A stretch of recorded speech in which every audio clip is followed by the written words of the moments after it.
நீங்கள் பார்த்துக் கொண்டிருப்பது உங்கள் விஜய்.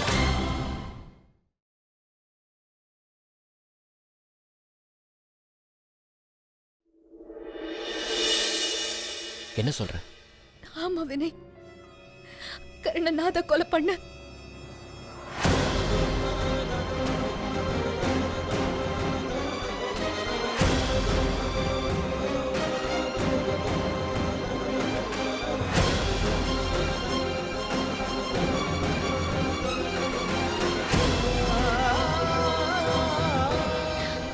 நான் தான் உண்மையான குற்றவாளி. நீ என்ன பேசிட்டு இருக்க ஜீவிதா? ஜீவிதா, நீ என்ன சொல்றன்னு எனக்கு புரியல.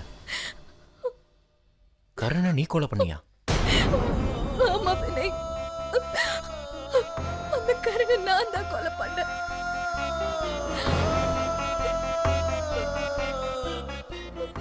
அதான் ஏன்? வினய், அந்த கரண் ஜெய்பால் கூட போன்ல பேசிட்டு இருந்ததை நான் கேட்டேன். அப்ப கரண் என்ன சொல்லிட்டு இருந்தா தெரியுமா? நீ இப்ப உடனே கிளம்பி என்னோட பங்களாக்கு வந்து நான் என்னோட திட்டம் எல்லாத்தையும் உங்ககிட்ட சொல்றேன். வினய் உன்னை எந்த நிலைமைக்கு கொண்டு வந்தானோ அதே நிலைமைக்கு நான் அவனை கொண்டு வரேன்.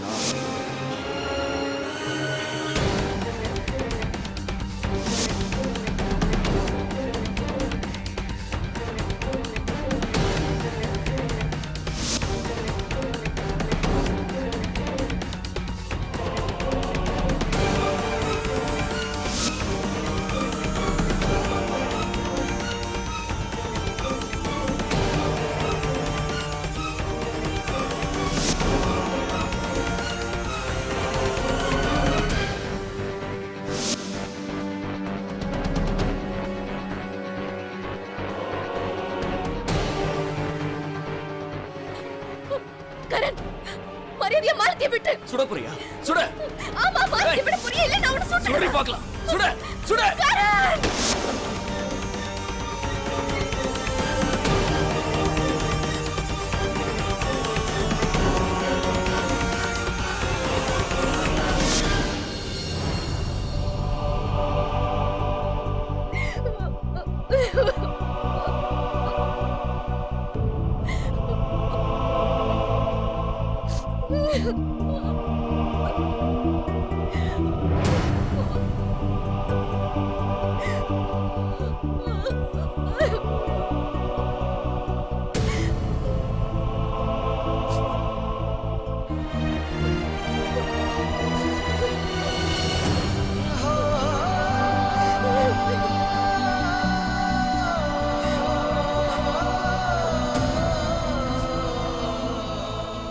இவ்வளவு நடந்திருந்தோம் நீ என்கிட்ட ஏன் எதுவும் சொல்லல?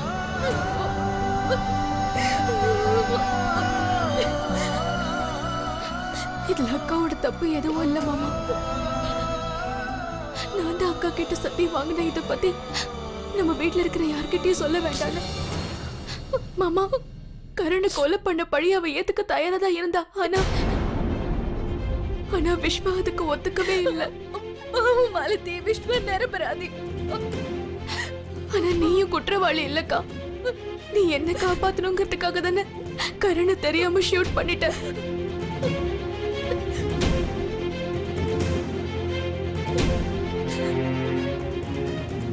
ஒருவேளை அந்த இடத்துல நான் இருந்திருந்தா கண்டிப்பா நானும் அதான் செஞ்சேன். ஆனா நான் பண்ண தப்புக்காக விஸ்வா ஏன் தண்டனை அனுபவிக்கணும்? விஸ்வாக்கு தண்டனை கிடைக்க நான் நிச்சயமா அனுமதிக்க மாட்டேன். நான் இப்பவே போலீஸ் ஸ்டேஷன் போய் நடந்தெல்லாம் உண்மையை சொல்ல போறேன். அக்கா, ஒரு நிமிஷம். அக்கா, நீ அப்படி பண்றதுனால விஸ்வாவுக்கு தான் பாதிப்பு ஏற்படும். அவன் நம்மள காப்பாத்துறதுக்கு தான் இந்த பழியவே ஏத்துக்கிட்டான். ஆனா இப்போ நீ போலீஸ்க்கு வாக்குமூலம் கொடுத்து அவன் சொன்னது போய் நிரூபிக்க போறியா? இதால அவனுக்கு வெற்றி இல்ல, தோல்விதான் ஏற்படும். அவன் அவனோட குறிக்கோள வெற்றி அடைய மாட்டான். ஆனா மாலதி, நான் இப்ப என்ன பண்றது? விஸ்வா இதே மாதிரி ஜெயிலே இருக்கட்டுமா? இன்னைக்கு எனக்கு மன்னிப்பே கிடைக்காது மாலதி. விஸ்வாவுக்கு ஒண்ணும் ஆகாது, ஒண்ணும் ஆகாது. நான் விட மாட்டேன். நான் உங்ககிட்ட உறுதியா சொல்றேன், அவனுக்கு ஒண்ணும் ஆகாது.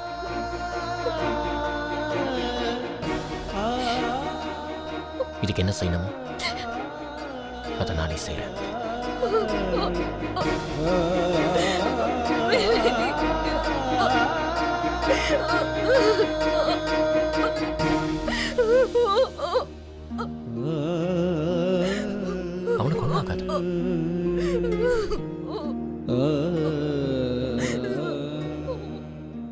என் தம்பிக்கு ஒன்றும் ஆகாது.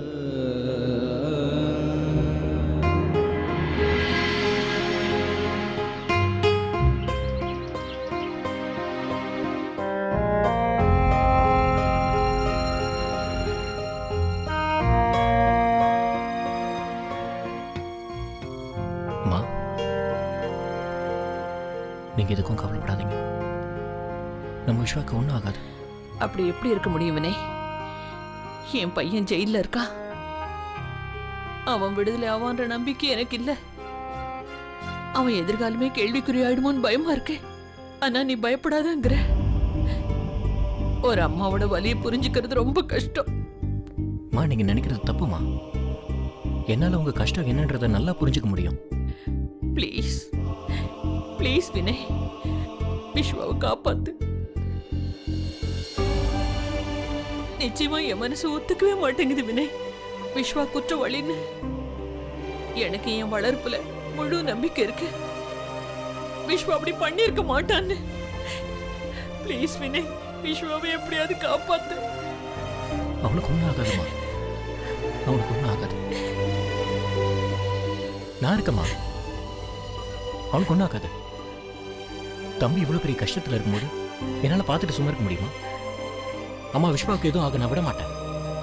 இது உங்க மேல சத்தியம்.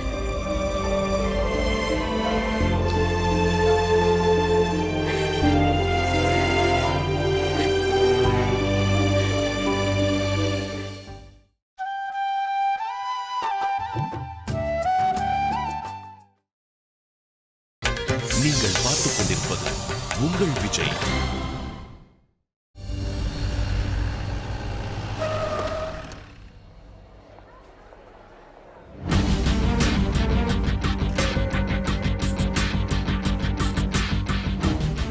கொஞ்ச நாளைக்கு முன்னாடி நீங்க உங்க வைஃபை டைவர்ஸ் பண்ண போறதா சொல்லிருந்தீங்க.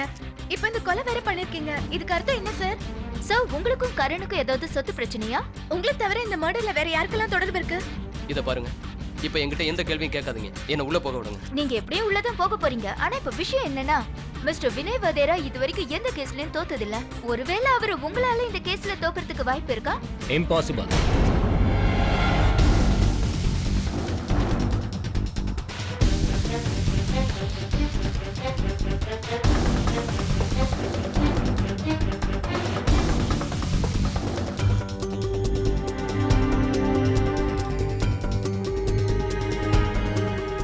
எங்க குடும்பத்தில் இது வரைக்கும் யாரும் தோத்தது கிடையாது.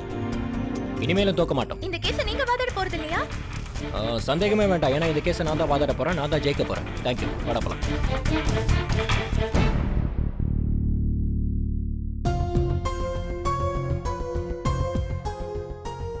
இன்ஸ்பெக்டர் சார், நான் விஸ்வா கிட்ட கொஞ்சம் பேசலாம்னு நினைக்கிறேன்.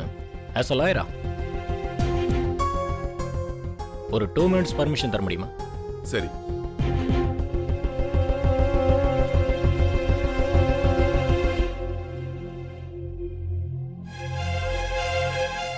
என்ன விஷயம்னா? என்ன விஷயம் நீ கேட்குற? நீ இப்படி கேட்கும்போது அப்படியே ஒன்று வைக்கலாம் போல இருக்கு. அடிங்க. என் அண்ணன் நீங்க தானே அடிக்கிறீங்க. உங்ககிட்ட அடி வாங்கி ரொம்ப நாள் ஆச்சுன்னு நினைக்கிறேன். ஓ, நீ இப்படியே பேசிட்டு இருந்தா கடைசியில் நான் தான் செய்ய போறேன். இன்னும் எவ்வளோடா போய் சொல்வ? அதுவும் உன் அண்ணங்கிட்டயே. பொய்யா? விஸ்வா, நடந்ததை ஒன்று விடாம சொல்லு. எனக்கு எல்லா உண்மையும் தெரியும். ஜீவிதா எல்லாத்தையும் சொல்லிட்டா. இல்லன்னு அண்ணி என்னை காப்பாத்துறதுக்காக ஏதோ விஸ்வா, சொல்றாங்க. இது வரைக்கும் நீ பேசினதெல்லாம் நான் கேட்டது போதும். இனிமே நான் பேசுறதுக்கு கிளம்பு. இல்லண்ணா, இந்த கேஸ்ல அண்ணியோட பேரை நீங்க யூஸ் பண்ணக்கூடாது. இங்க பாருங்க விஸ்வா, நான் இங்க ஒரு லாயர். இங்க என்ன செய்யணும் ஏது செய்யணும்னு எனக்கே நல்லா தெரியும். நீங்க சொல்லி தர வேண்டாம். எங்க பாருங்கண்ணா, அப்புறம் இந்த விஷயம் எல்லாருக்கும் தெரிஞ்சிடுச்சுன்னா மாலதி அன்னிக்கிட்ட கரண் மிஸ்பிஹேவ் பண்ணான்னு அப்புறம் அந்த சொசைட்டி என்னெல்லாம் பேசணும் உங்களுக்கு தெரியுமா? நம்ம குடும்பத்தோட பேர் போயிடுனா ப்ளீஸ் நீங்க இந்த கேஸ்ல அண்ணியோட பேரை யூஸ் பண்ண மாட்டேன்னு எனக்கு ப்ராமிஸ் பண்ணுங்க. விஸ்வா, வேணும்னா உனக்காக நான் ஒரே ஒரு ப்ராமிஸ் பண்றேன். நியாயப்படி இந்த இடத்துல என்ன செய்யணுமோ அதை மட்டும் செய்யறேன். போலாமா?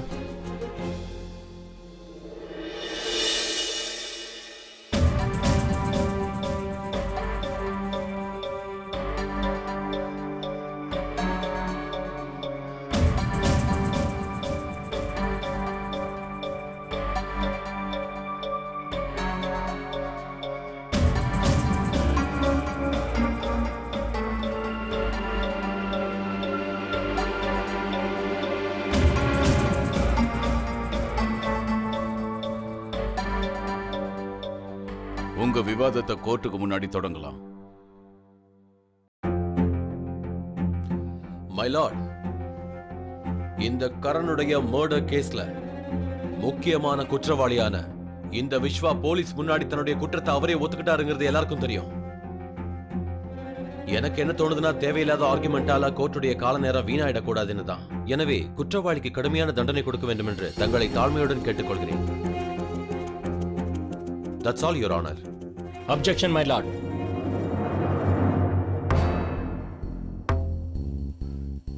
மிஸ்டர் விஸ்வா தான் இந்த பழியை தாமால போட்டுக்கிட்டாரே தவிர இன்னும் இது நிரூபிக்கப்படல. மிஸ்டர் வினய், இன்னும் இதுல நிரூபிக்கிறதுக்கு என்ன இருக்கு? ஒருவேளை விஸ்வா உங்க கூட பிறந்த தம்பியா இருக்கிறதுனாலயா? மிஸ்டர் மாதவன்,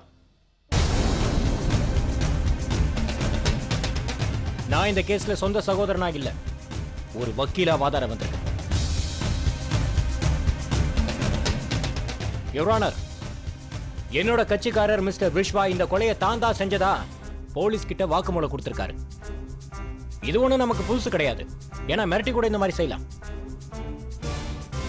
எனக்கு தெரிஞ்ச வரைக்கும் கரண் மேல எக்கச்சக்கமான பிரச்சனைகள் இருக்கு. முதல்ல அதை சால்வ் பண்ணணும், அப்பதான் உண்மை தெரிய வரும். இதை யார் செஞ்சாங்க, இந்த கொலைக்கு உண்மையான பின்னணி என்னன்னு நமக்கு தெரியும். அதனால யுவர் ஆனர், நான் உங்களை வேண்டி கேட்டுக்கிற என்னோட கட்சிக்காரர் மிஸ்டர் விஸ்வா இருக்காரு, அவருக்கு எதிராக எஃப்ஐஆர் ஃபைல் பண்ணிருக்காங்க. அதனால அவரை பெயில ரிலீஸ் பண்ணணும்னு கேட்கிறேன். Objection my Lord. என் கூட விவாதிச்சிட்டு இருக்கிற என்னோட நண்பர் இந்த கேஸ்ல குற்றம் சாட்டப்பட்டவரான விஸ்வாக்கு பெயில் கேட்டுக்கிட்டு இருக்காரு. ஒருவேளை நீங்க குற்றம் சாட்டப்பட்டவருக்கு பெயில் கொடுத்தீங்கன்னா அவர் ஆதாரங்களை அழிக்க பாப்பாரு. அதனால இந்த கேஸ் திசை திரும்புறதுக்கு நிறைய வாய்ப்புகள் இருக்கு. எனவே மை லார்ட், குற்றவாளிக்கு பெயில் கொடுக்க கூடாதுன்னு உங்களை தாழ்மையோட கேட்டுக்கிறேன்.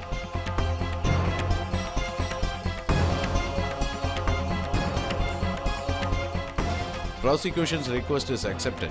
Thank you, my lord.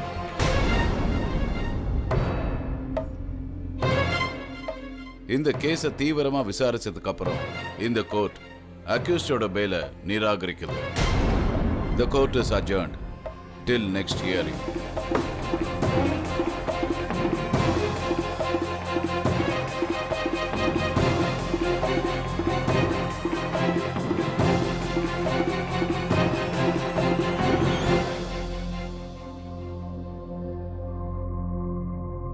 Vishwa,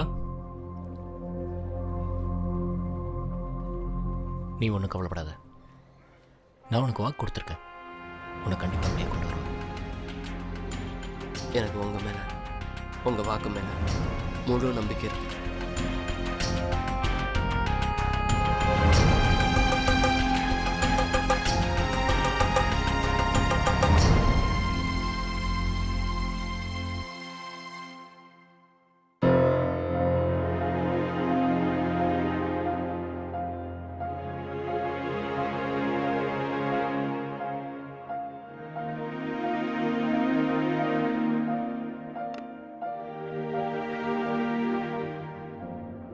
fail கிடைக்கும். அட கடவுளே, எதுவுமே சரியா நடக்க மாட்டேங்குது. மாலத்திய நினைச்சுதாங்க நான் ரொம்ப கவலைப்படுறேன். அவளோட நிலைமை என்ன ஆக போகுதுன்னு தெரியலங்க. அவ ஒண்ணு மாதிரி குண்டு கழுத கிடையாது. அவ ஒரு பெண் சிங்கம். இதுக்கெல்லாம் பயப்பட மாட்டான். அப்படி ஏதாவது இருந்திருந்தாலும் என் மனசுல ஒரு நம்பிக்கை இருக்கு. ஜீவிதா தான் கூட இருக்காளே, அவ அவளை பாத்துக்குவா. அப்புறம் நான் ஜீவிதா கூட பேசணும்னு நினைச்சேன்.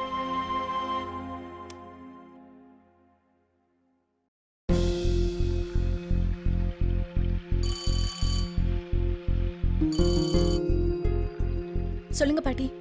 ஆமா ஜீவிதா, அங்க சூழ்நிலை சரியில்லாம இருந்ததுனால என்னால உன்கிட்ட பேச முடியல. இங்க பாருங்க, கரண் இறந்ததை நினைச்சு நாங்க எல்லாரும் துக்கத்துல இருக்கோம். ஆனா தாமு அவனை பத்தி வேற விதமா சொல்லிக்கிட்டு இருக்கான். அவன் சொன்னதை கேட்டு நாங்க எல்லாரும் அதிர்ச்சி அடைஞ்சிட்டோம். எங்களுக்கும் அப்படித்தான் தோணுது. காரணம் இல்லாம விஸ்வாக்காரனை கொலை பண்ணிருக்க மாட்டாரு. ஒருவேளை தன்னை காப்பாத்திக்கிறதுக்காக அந்த மாதிரி வேணா நடந்திருக்கலாம். எனக்கு விஸ்வாவை நினைச்சா ரொம்ப கவலையா இருக்குமா. அப்புறம் நம்ம மாலதியை நினைச்சாலும் ரொம்ப கவலையா இருக்கு. நீ அங்க இருக்கிறதுனால நீ உன் தங்கச்சிய பாத்துக்க.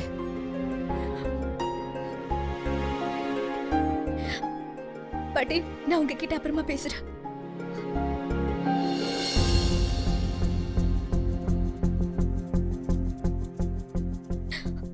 நான் உங்ககிட்ட எப்படி சொல்றது பாட்டி?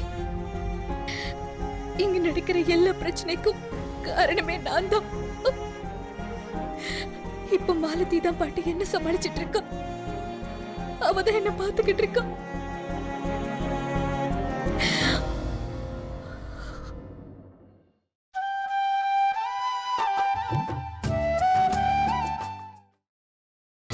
நீங்கள் பார்த்துக் கொண்டிருப்பது உங்கள் விஜய். என் வாழ்க்கையில இதுதான் ரொம்ப கஷ்டமான கேஸ். இந்த கேஸ்ல குற்றவாளியா நிக்கிறது என் சொந்த தம்பி. அவனை நான் எப்படியாவது காப்பாற்றணும்னா அதுக்கு நீங்க 2 பேரும் உதவி செஞ்சாதான் முடியும். அன்னைக்கு ராத்திரி என்ன நடந்துச்சு, என்ன சண்டை, எல்லாத்தையும் ஒண்ணு விடாம என்கிட்ட சொல்லி ஆகணும். நீ எப்போ வந்த, விஸ்வா எப்போ வந்தா, அந்த தோட்டா எப்போ கரண் மேல பாஞ்சது, எல்லாத்தையும்.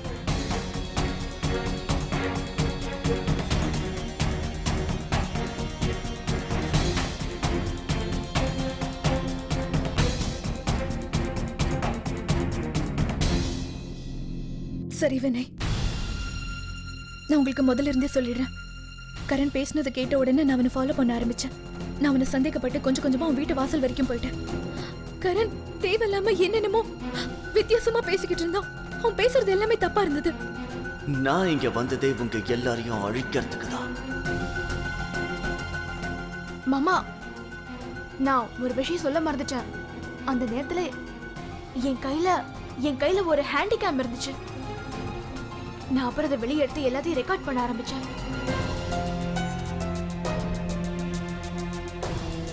அப்புறம் திடீர்னு கரண் என் முன்னாடி வந்து நின்னான்.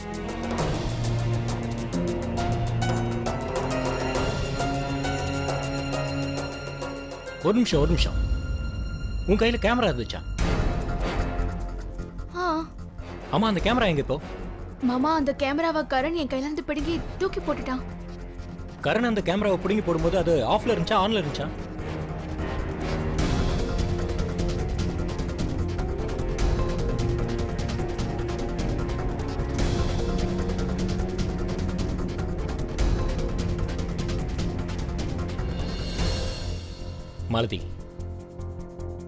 மாலதி, நல்லா யோசிச்சு சொல்லு. ஃபோக்கஸ் பண்ணு ப்ளீஸ்.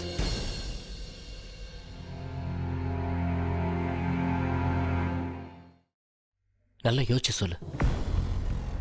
கேமரா ஆன்ல இருந்துச்சா, ஆஃப்ல இருந்துச்சா? மாலதி ப்ளீஸ் யோசி.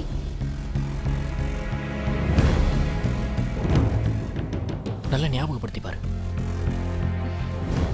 மாமா, எனக்கு தெரிஞ்ச வரைக்கும் நான் என் கையால கேமரா ஆஃப் பண்ணவே இல்லை. ஒருவேளை நீ ஆஃப் பண்ணாம இருந்திருந்தா அந்த கேமரா யாரும் ஆஃப் பண்ணிருக்க மாட்டாங்க. அது கடைசி வரைக்கும் ரெக்கார்ட் ஆயிருக்கும். அந்த கேமராவை பார்த்தா எல்லா உண்மையும் தெரிஞ்சிடும். அன்னைக்கு நடந்த சம்பவம் எல்லாமே ஜீவிதா தன்னோட செல்ஃப் டிஃபென்ஸ்க்காக தான் அவனை ஷூட் பண்ணிருக்கான்ற உண்மையும் அந்த எவிடன்ஸை பார்த்தா தெரிஞ்சிடும்.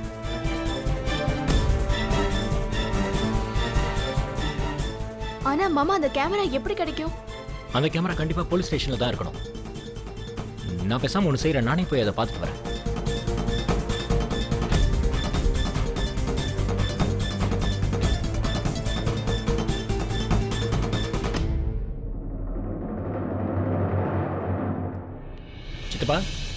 சித்தப்பா, கரண் வீட்ல இருந்து போலீஸ் எவிடன்ஸ் லிஸ்ட் எடுத்தாங்களே, அது இப்போ எங்க இருக்கு? அது இங்கதான் இருக்கு.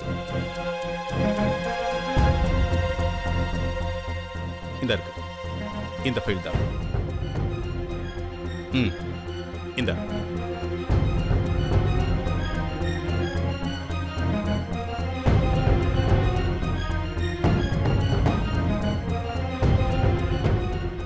என்னாச்சு? இந்த லிஸ்ட்ல கேமராவே இல்லையே. கேமராவா? என்ன கேமரா? சித்தப்பா, அந்த விஷயத்த நான் உங்களுக்கு அப்புறம் சொல்றேன். நான் இதோ வரேன்.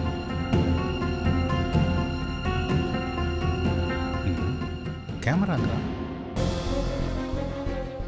ஒருவேளை அந்த கேமரா போலீஸ் கிட்ட கிடைக்காம இருந்திருந்தா அப்ப கண்டிப்பா அந்த கேமரா அவன் வீட்டுல தான் இருக்கணும்.